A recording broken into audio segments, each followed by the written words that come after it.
날씨가 부득지근하고 여름이 또 장마의 계절이 왔다는 것을 느끼게 하는 것 같습니다.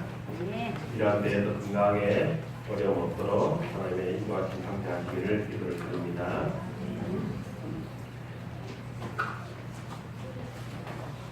오늘 시간에는 경배와 찬양에 대해서 함께 말씀을 살펴보도록 하겠습니다.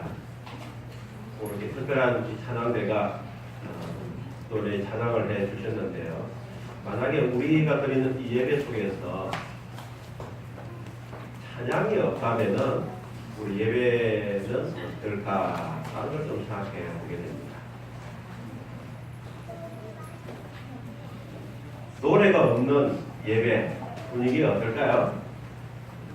여러 가지 이렇게 많이 악하고 힘들지 않겠나 그렇게 생각해 보게 되는데요.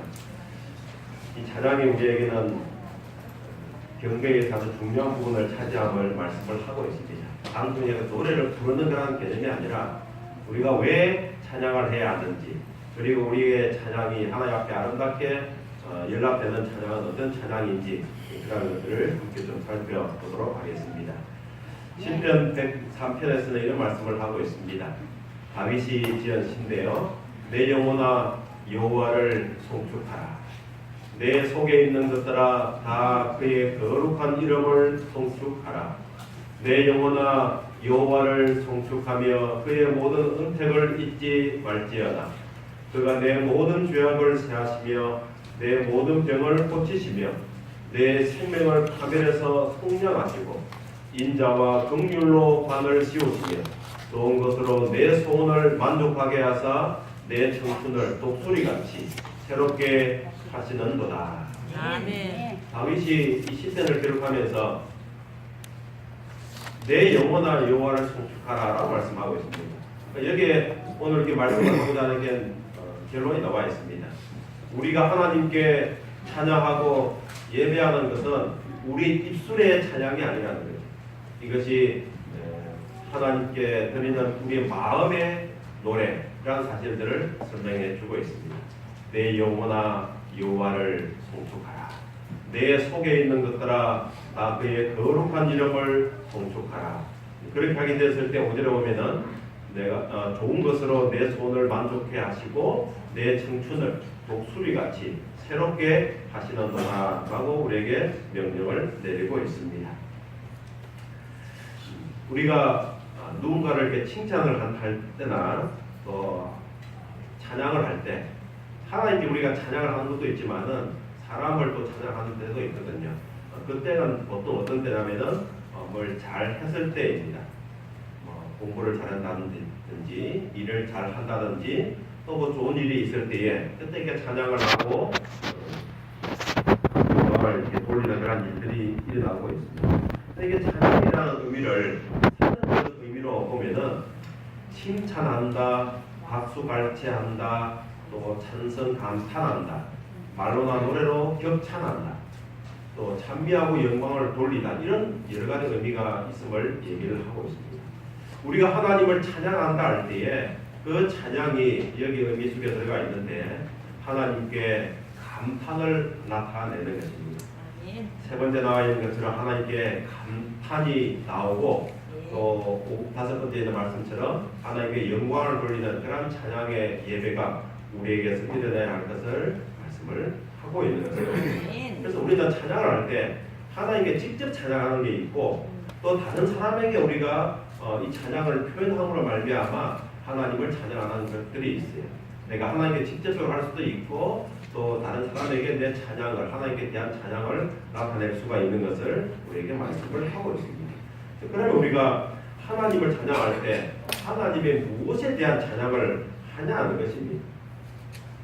우리의 찬양에 주제가 있어야 되는데 그 찬양의 본질, 바로 그것은 우리가 아니라는 거예요. 우리가 드리는 찬양은 우리에 관련된 부분이 아니고 하나님의 아름다운 그 품성 그리고 하나님의 놀라운 행위에 초점을 맞추고 우리가 찬양을 하게 되는 것입니다. 하나님은 우리를 위해서 무엇을 베풀어 주셨고 어떤 일을 하셨는지에 대한 우리가 더 명확한 지식을 가지면 가질수록 하나님께 대한 찬양은 더 나올 수밖에 없는 것입니다. 요즘에 대통령이 바뀌고 많은 사람들이 대통령을 지지한다는 그런 지지율이 상당히 높은 거 다 아실 것입니다. 또 어느 순간 그런데 지지율이 좀 내려가기도 하고 올라가기도 하고 왔다 갔다 하긴 하는데 어떠한 사람을 이렇게 지지하고 찬양하는 것은 그 사람에 대한 믿음이 있고 그 사람에 대한 신뢰가 있기 때문에 가능한 것입니다. 내가 누군가를 믿기 때문에 우리는 그 사람을 신뢰하고 찬양할 수가 있는 것입니다. 하나님을 우리가 알면 알수록 하나님께 대한 찬양은 우리에게 더 많이 나올 수밖에 없는 것입니다. 그것이 우리의 매일 삶 속에서 흘러나와야 할 것이고 또 이러한 예배를 통해서 그 감사를 우리가 돌리기에 부족함이 없는 일들이 일어나게 되리라 믿습니다. 그래서 우리가 이 노래를 한다든지 이거는 내가 기분이 좋았을 때 하는 그런 개념으로 우리가 이 찬양을 접근하면 안 되고요. 하나님이 정말 좋으시고 하나님이 나를 위해서 행하신 그 일들이 너무나 감사하고 아름답고 그래서 그 하나님을 노래하기 위한 그 찬양의 경배를 하나님께서 오늘 우리에게서 받으시기를 원한다는 것입니다. 아멘.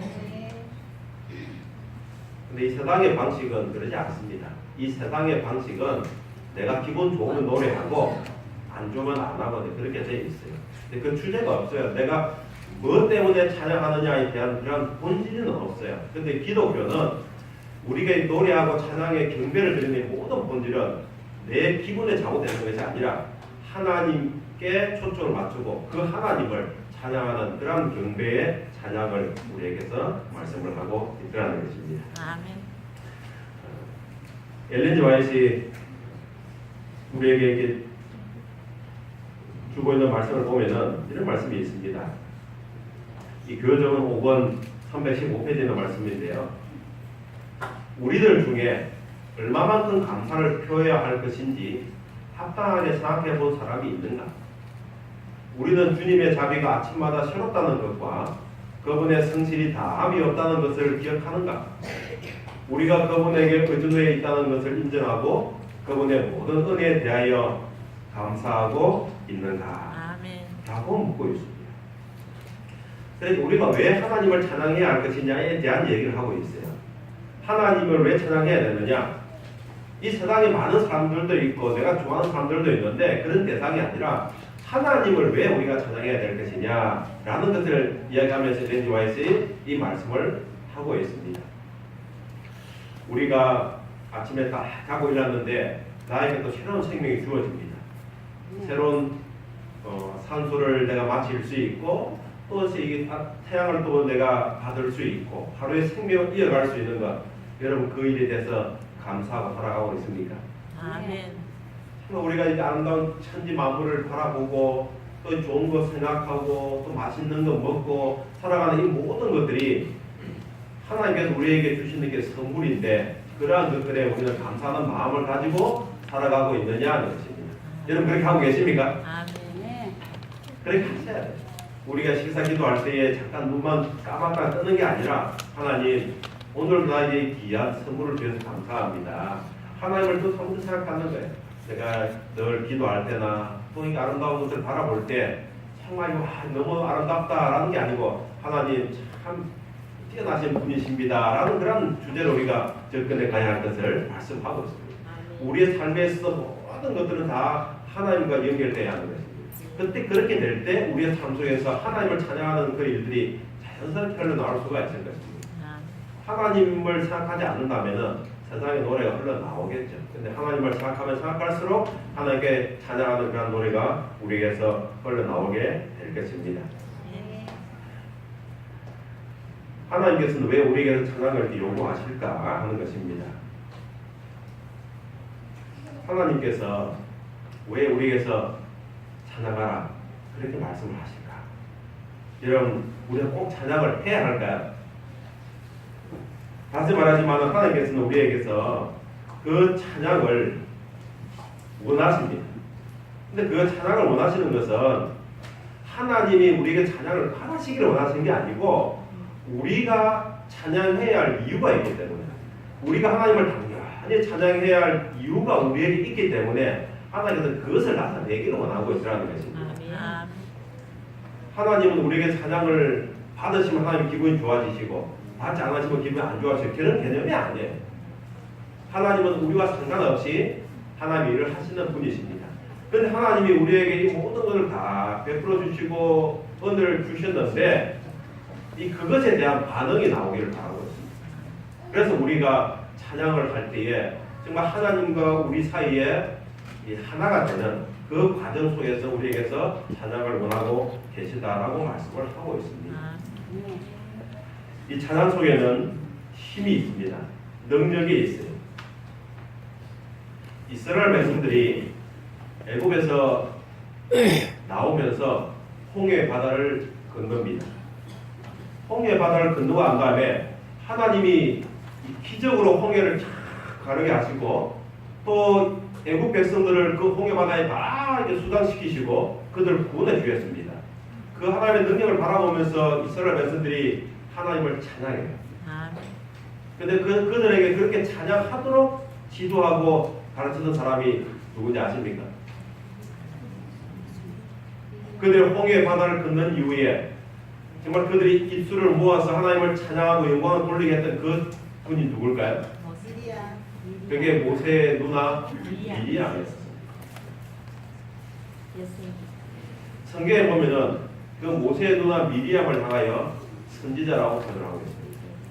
이 모세의 누나 미리암은 대단히 중요한 일을 했는데 그게 뭐냐면은 이스라엘 백성들에게 찬양을 가르친 것입니다. 그리고 그걸 찬양을 통해서 예배 틀을 만들어가고 있습니다. 그래서 미리암이 그런 음악적인 재능이 있었던 것 같아요. 그래서 그들을 노래하게 만들고 그리고 또 예배 때마다 그들을 또 노래하는 자로 세워가지고 하나님께 예배 드리는 그런 이 틀을 만들어가면서 영광을 돌리고 있더라는 것입니다. 그것 때부터 보면 계속 이스라엘 백성 사이에 그런 노래하는 자의 모습들이 나오고 있습니다. 나중에 이렇게 레위인들이 또 노래하는 자를 만들어가지고 하나님께 그 노래하는 그런 일들이 계속해서 나오고 있어요. 하나님의 예배 속에는 찬양이 빠지지 않고 있다는 것입니다. 그 틀을 잡았던 그 미리암을 향하여 하나님께서는 선지자라는 호칭으로 사용하고 있다는 것입니다. 찬양에는 힘이 있습니다. 노래 속에 힘이 있습니다. 이스라엘 백성들이 가나안 땅에 정착하고 난 이후에 그들은 메시아 침략을 참 많이 받습니다. 여기서 쳐들어오고 저서 쳐들어오고 하나님을 의지할 때는 하나님께서 그들을 보호해 주셨어요.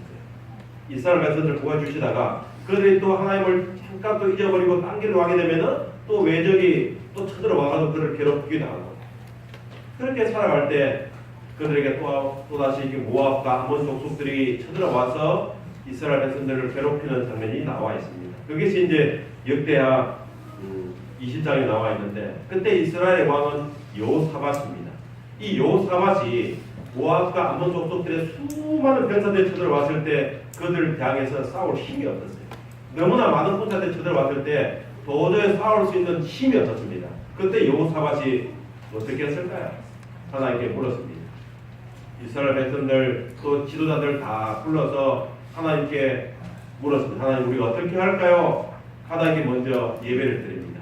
그때 하나님께서 내가 너와 함께 하겠다. 내가 이 싸움을 싸우겠다.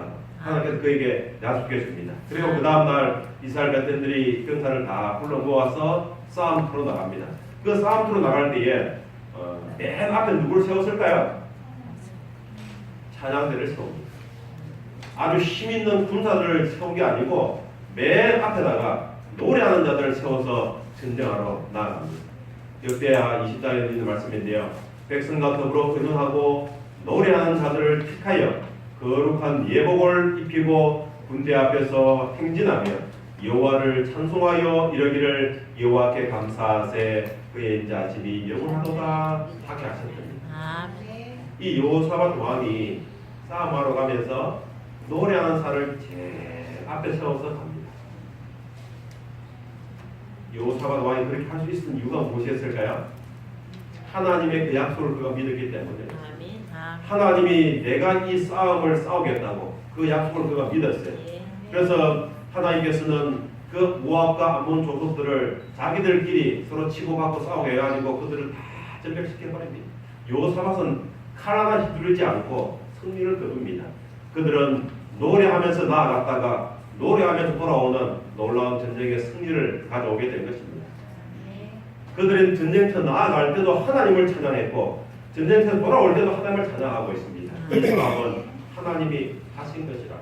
우리의 삶에 있어서도 정말 우리가 기분 좋을 때만 노래하면 안 됩니다. 우리가 기분이 좋을 때나 우울할 때나 항상 우리는 찬양하는 사람들이 되어야 됩니다. 내가 하는 이 찬양은 내 자신에게 관련된 문제가 아니라는 거예요. 내가 기분이 좋든 내가 기분이 안 좋든 일이 잘 되든 안 되든 하나님은 나와 함께 하시는 분이시고 내 모든 일들을 인도해 주시는 분이십니다. 그래서 우리는 늘 노래할 이유를 가지고 있는 사람들이에요. 일이 잘 되든 안 되든 그것도 하나님의 일이라는 것입니다. 그래서 우리는 그때 하나님께서 해주실 것을 믿고 이 여호사밧 왕처럼 노래하면서 나아가게 될 때 하나님께서 그 역사를 이루어 주시리라 이렇게 믿습니다. 아멘. 야고보서 보면은 내 형제들아 너희가 여러 가지 시험을 당하거든 온전히 기쁘게 여기라. 이는 너희 믿음의 시련이 인내를 만들어내는 줄 너희가 아니라. 이 야고보서 기록한 이 말씀을 가만히 보면은 시험이 다가올 때에 기쁘게 여기라. 왜? 라고 나와 있는데 그 시험이 나중에 이게 결론적으로 보면은 우리에게 믿음의 시련을 가져와가지고 좋은 결과를 가져온다라고 말씀하고 있습니다. 근데 당장 시련이 닥쳐왔는데 그 시련이 닥쳐올 때에 우리가 정말 기뻐할 수 있는가, 노래할 수 있냐 하는 것입니다. 결과적으로 보면은 그 시련이 우리에게 좋은 것으로 남아요. 근데 당장 시련이 닥쳐왔을 때에 그때 정말 노래할 수 있는가? 야고보는 그렇게 하라고 했어요. 이것이 미래를 바라보면서 이 일들이 결국 우리에게 좋은 것을 가져다 줄 것을 바라보면서 현실이 아니라 미래를 생각하면서 지금 노래하라고 얘기를 하고 있습니다. 지나간 과거를 인하여 노래하기도 하고 현재 축복에 인하여 노래하기도 하지만은 미래에 주어질 그 일들을 바라보면서도 노래하라고 우리에게 말씀을 하고 있다는 것입니다. 혹시 여러분들이 삶 속에 정말 앞이 안 보이고 어떻게 해야 될지 모르는 그런 순간이 닥친다 할지라도 노래하시길 바랍니다. 아멘. 이 하나님의 약속을 붙잡고 노래하시길 바랍니다. 아멘. 하나님께서 그 일을 이루어 주실 것입니다. 여기 엘렌 와이트이 쓴 내용인데 노란 글씨를 함께 같이 읽어보도록 하겠습니다. 시작. 믿음과 인내, 관용과 근권, 그리고 하늘에 계신 지혜의 아버지를 신뢰함 등은 근심과 절망과 사별의 한가운데서 활짝 핀 완전한 꽃들이다. 하나님 안에서 활짝 핀 꽃들, 정말 아름다운 꽃들이 기록되어 있는데 그 아름다운 꽃들을 가만히 보시면은 믿음과 인내, 관용과 경건, 그리고 하나님 아버지를 신뢰하는 것, 그리고 근심과 절망과 사별한 가운데서 활짝 핀 꽃. 사실 인간적인 눈으로 볼 때는 좋은 것들이 없어요. 절망이 있고 근심이 있고 사별의 아픔이 있는데 어떻게 그 가운데서 이 아름다운 찬양이 흘러나올 수 있냐 하는 것입니다.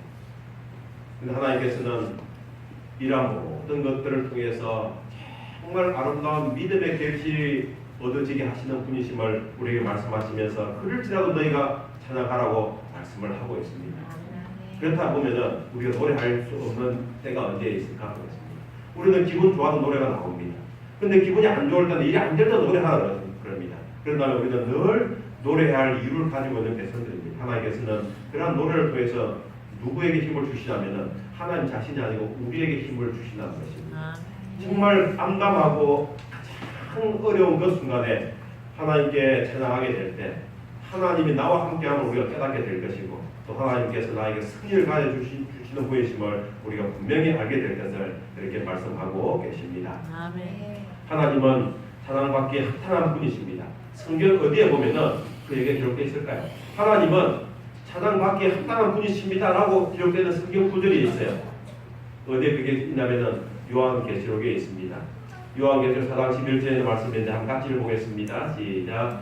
우리 주 하나님이여 영광과 존귀와 권능을 받으시는 것이 합당하오니 주께서 만물을 지으신지라 만물이 주의 뜻대로 있었고 또 지으심을 받았나이다.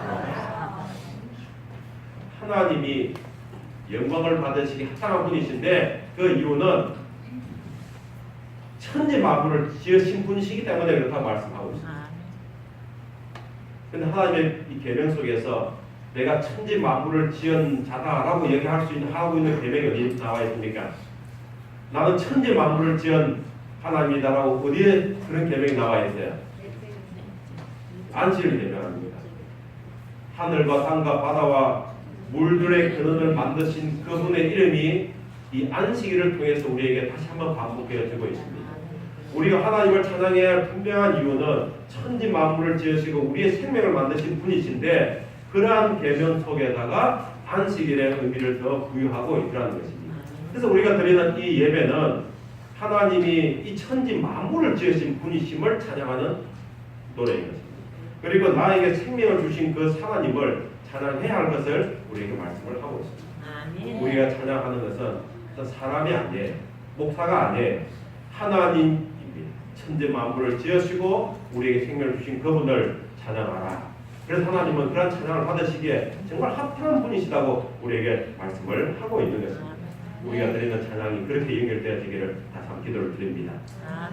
이 마르틴 루터가 이런 말씀을 하고 있습니다. 사람이 자신에게는 찬양할 만한 것이 아무것도 없으면 그러나 찬양할 만한 모든 것이 하나님께 있다는 것을 깨닫기까지는 그 하나님을 찬양할 수 없다.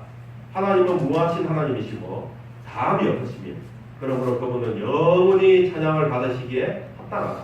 그러므로 그들은 그분을 영원토록 찬양할 것이다. 하나님은 모든 것을 할 수 있는 능력의 하나님이십니다. 그리고 찬양을 받으시기에 합당한 분이신데 그러한 이유를 놓고 찬양한다면 하나님은 영원토록 찬양을 받으셔야 할 분이심을 말씀을 하고 있다는 것입니다. 그래서 우리는 하나님을 노래하는 것이 잠시의 시간이 아니라 영원히 찬양할 수 있는 그런 주제를 가진 분이심을 꼭 기억하면서 하나님께 영광 돌리는 또가 되기를 다시 한번 기도를 드립니다. 우리는 하나님을 찬양하도록 창조된 사람들입니다. 우리가 하나님 이렇게 이름을 부르는 그런 바로 창조됐다고 생각하면 안 돼요.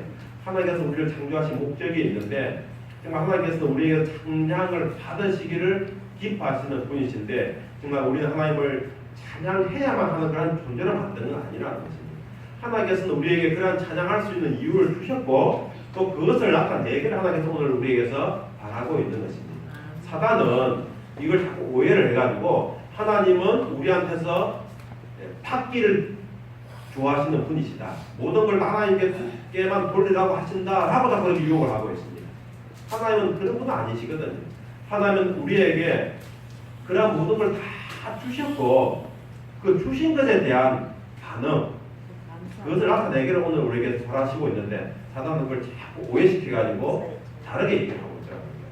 그래서 이게 마지막 이 싸움도 이 마지막 이 심판 이 마지막에 뭐 조사 심판이라든지 심판에 관련된 문제도 늘 반복해서 얘기하지만은 사단이 하나님을 공격하는 거예요. 사단이 자꾸 하나님을 공격해가지고 이렇게 하면 됩니까? 저렇게 하면 됩니까? 라고 하는 것에 대해서 하나님께서 그에 대한 해명이죠. 이거는 이렇게 되고 저렇게 된 것에 대한 명확한 이 조사를 해내는 것입니다. 그 모든 기록들을 다 펼쳐내가지고 이 사람은 이렇게 했고 저렇게 했고 그래서 이 사람에게 구원이 주어지는 것은 합당하다. 그 모든 것들이 펼쳐져야 하는 것입니다. 사단에게만 아니라 모든 사람에게까지 다 이해되도록 펼쳐지는 것. 그래서 심판은 축복입니다. 심판은 좋은 소식인 것입니다. 우리가 그렇게 해서 구원받는 이 명확한 이유를 우리에게 설명해 주는 이유가 거기에 기록되어 있는 것입니다. 우리가 지난주까지 계속 공부했던 이 베드로서를 말씀 보면은 이 베드로서에는 이 말씀은 기억적으로도 계속 나오고 있습니다. 그러나 너희는 택하신 족속이요 왕같은 제사장들이요 거룩한 나라요 그의 소유받은 백성이니 이는 너희를 어두운 데서 불러내어 그의 기이한 빛에 들어가게 하신 자의 아름다운 덕을 선포하게 하려 하십니다. 하나님이 그 아름다운 덕을 누구에게 선포하라고 명령을 내리고 계신다고요? 우리에게. 우리가 하나님의 아름다운 덕을 선포하는 자로 부름을 받은 사람들입니다. 아멘. 먼저는 내가 이렇게 존재하는 것, 내가 이렇게 생명을 가지고 살아갈 수 있는 것이 너무나 귀한 축복입니다. 그것을 우리가 노래해야 돼요. 그리고 하나님께서 나에게 주신 이 귀한 아름다운 기별들을 우리가 노래하게 될 때 그 아름다운 찬양이 다른 사람의 가슴 속에 또 메아리치게 될 것이고 또 그 일로 말미암아 하나님께 영광을 받으신다고 말씀을 하고 있습니다. 우리는 하나님의 아름다운 덕을 선포하는 사람들이 되어야 한다고 말씀을 하고 있습니다. 이것을 이사야 선지자는 이 백성은 내가 나를 위하여 지었나니 나를 찬송하게 하려 함이라 하고 말씀을 하고 있습니다. 하나님께서 우리 인간을 지으실 때에 하나님을 찬송하게 하시는 자로 우리에게 만들다 했어요. 여러분 우리가 누군가를 칭찬하고 누군가를 찬양할 때 내 마음에 없는 얘기를 하면 그거 뭐가 돼요? 내 마음에는 없는데 이게 이빨리 말을 하면 그거 뭐가 돼요? 그 아침 아부가 되는 거죠. 근데 정말 내 마음이 진짜 그래가지고 정말 이렇게 칭찬을 하고 찬양하면은 그거는 정말 아름다운 일이 되는 것입니다. 우리가 하나님을 찬양할 때 하나님 우리 마음을 보시는 분이시거든요. 우리에게서 그 찬양을 받으시는 분이신데 우리가 정말 아침에 찬양을 들을 때는 하나님께서 그걸 받지 않으시다는 것입니다. 하나님께서 우리 마음에서 나오는 그런 기쁨을 우리의 마음에서 나오는 찬양을 받기를 간절히 원하신다고 말씀을 하고 있습니다. 우리가 드리는 이 찬양은 우리 그냥 입술의 찬양이 돼서 안 된다는 것입니다. 내 마음에서부터 울리는 그 울림, 하나님이 내 심령 속에 넣어주시는 그 놀라운 은혜들을 내 마음속에 되새기면서 이것이 현저 흘러나오는 그런 찬양을 오늘 우리에게 받으시기를 간절히 원하신다고 말씀하고 있습니다. 우리는 그 일을 위해서 지원받은 사람들입니다. 내 마음에서 우러나오는 그런 찬양, 하나님의 아름다운 덕을 우리가 노래하는 모두가 되었으면 참 좋겠습니다. 이 찬미가를 우리가 늘 부르지만 이게 찬미가의 가사들은 누군가가 자기 신앙의 감정입니다. 신앙의 감정이에요. 그래서 한 가지 예만 들면은 우리가 잘 부르는 자비로운 주 하나님, 그 잔 뉴턴이 작사를 했잖아요. 곡은 누가 했는지 모르지만은 그 가사를 뉴턴이 했는데 이 뉴턴이 아프리카에 있는 노예들을 잡아서 유럽이나 미국에 팔아 넘기던 그 노예비의 선장이 있었어요. 그런데 그렇게 살다가 어느 날 예수 그리스도를 믿게 되면서 회심을 합니다. 그리고 자기가 이제 모든 죄를 다 뉘우치면서 하나님의 그 자비가 정말 놀랍다. 나 같은 이 죄인을 이렇게 보내주시는 데만 놀랍다 하면서 쓴 노래가 자비로운 주 하나님. 그래, 자비로운 주 하나님이에요. 내가 정말 그렇게 만나니 같은 삶을 살았는데 나에게 이런 자비를 베풀어 주신 건 너무 감사해가지고 자비로운 주 하나님 날 구원했으니 그 자기 감정이거든요. 그 마음에서 우러나온 그 감정 거기에다가 이제 곡이 더해지는 것입니다. 그래서 전에 우리가 봤던 것처럼 잔 뉴턴이 그 노래를 만들 때에 그 곡은 누가 지은지는 모르지만은 자기가 늘 잡아서 싣고 가던 그 배에서 그 노예들이 아프리카 사람들이죠. 그 사람들이 부르던 그 노래, 자기가 들은 곡이 있습니다. 그 곡에다가 자기가 쓴 그 감정을 접목시켜서 만들어진 노래가 자비로운 주 하나님. 참 슬픈 노래이면서 자비로운 노래가 우리에게 기록이 되어 있는 것입니다. 그래서 우리는 그런 찬미들을 부를 때마다 내 마음을 울리는 그런 감정이 우러나오게 되는 것입니다. 세상의 사랑이 아니라 정말 하나님의 은혜를 노래하는 그런 노래들이기 때문에 그런 노래들을 우리가 많이 부르고 원하는 것은 정말 내 마음의 감정을 또 그렇게 표현할 수 있는 우리 모두가 되었으면 참 좋겠습니다. 한 강도 만난 사람이 길을 가다가 한 강도를 만난 사람이 있었습니다. 그리고 이 사람이 강도를 만나고 난 이후에 하나님께 감사의 기도를 드립니다. 네 가지 감사를 드리는데 하나님 내가 강도를 만났긴 만났지만은 전에는 한 번도 강도를 만나지 않은 것에 대해 감사합니다.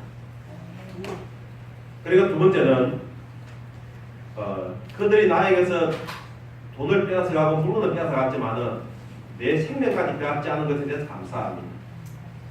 그리고 내가 빼앗긴 것은 있지만은 그거는 작은 것이고 더 많은 것이 또 나에게 남아있는 것에 대해서 감사합니다.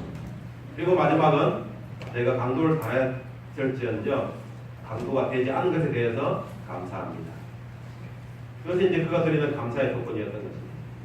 강도를 만나고 난 이후에도 하나님께 찬양할 주제가 나오더라는 것입니다. 여러분이 한 번씩 봤을 것이지만은 여수 애양원을 지켰던 이 손양원 목사님, 그 손양원 목사님이 여수 반란 사건이 일어날 때에 그의 큰 아들, 둘째 아들이 이 자익분자들에 의해서 총애받아서 죽음을 당합니다. 자기의 가장 귀한 첫째 아들, 둘째 아들이 어느 날 하루아침에 총애받아서 죽음을 맞이합니다. 그때 그 목사님이 그 장례식에서 슬픔의 노래가 아니고 감사의 시를 읊어요. 하나님, 나같이 이 못난 이 사람 몸에서 이렇게 숨겨다가 나오게 하시니 참 감사합니다. 내 큰아들이 미국 가려고 준비하다가 더 좋은 하늘나라 가게 하시니 참 감사합니다. 그렇게 하면서 이 감사 8가지 감사를 그 목사님이 얘기하는 것이 나와 있어요. 우리는 감사의 조건을 생각하면은 정말 너무나 많이 있습니다. 근데 우리는 살아가면서 많은 것을 갖고 살아가면서 우리는 얼마나 많은 감사를 생각하고 그 감사를 하나님께 드리며 살아가고 있느냐 하는 것입니다. 이 하박국 선지자는 이렇게 기록을 하고 있습니다. 비록 무화과 나무가 무순하지 못하며 포도나무에 열매가 없으며 감람나무에 소출이 없으며 밭에 먹을 것이 없으며 우리의 양이 없으며 외양간에 소가 없을지라도 나는 여호와로 말미암아 즐거워하며 나의 구원의 하나님으로 말미암아 기뻐하리로다. 정말 우리가 이런 상황을 닥친다면은, 정말 이런 상황이 닥친다면은 노래할 사람 별로 없을 것입니다. 기뻐할 사람 별로 없을 거예요. 아무것도 집 다 날아가 버리고 욥처럼 하루아침에 집 날아가고 자식 다 죽고 재산 다 없어지고 자기 부인으로부터 버림받고 정말 그런다면은 누가 기뻐할 수 있겠습니까? 근데 이걸 갖다가 이 내용들을 이제 현대어로 이렇게 누군가에게 기록했더라고요. 이 우리 살아가는 이 세상의 경제가 불안하고 실업률이 증가하고 공산주의가 팽창하고 테러가 이렇게 만연하고 자동차 사고가 나고 나의 가족이 굶주리고 내 아이가 팔이 부러지고 의료비가 모자랄지라도 나는 주님 안에서 즐거워하며 나의 하나님 나의 구체를 인하여 기뻐하리라. 이 하박국 선지자의 그 말씀을 현대로 적용시켜서 이렇게 말씀하고 있습니다. 정말 여러분 이 가운데 우리가 찬양할 주제를 찾을 수 있을까요? 이 세상에 돌아가는 여러 가지 현상들이 너무나 슬픈 일들이 우리에게 많이 벌어지고 있고 정말 내 미래가 어떻게 될지 암울하고 걱정이 앞서는 이 시간 속에서 우리 하나님을 인하여 기뻐하고 즐거워할 수 있을까요? 이렇게 믿어야 하는 것입니다. 하나님은 우리의 모든 일을 책임져 주시고 인도하시는 분이십니다. 여러분 그렇게 믿으십니까? 아멘. 그걸 믿으실 때 찬양이 나오는 거예요. 아멘. 엘렌 지 화이트 우리에게 이 말씀을 하고 있습니다. 좀 깁니다만은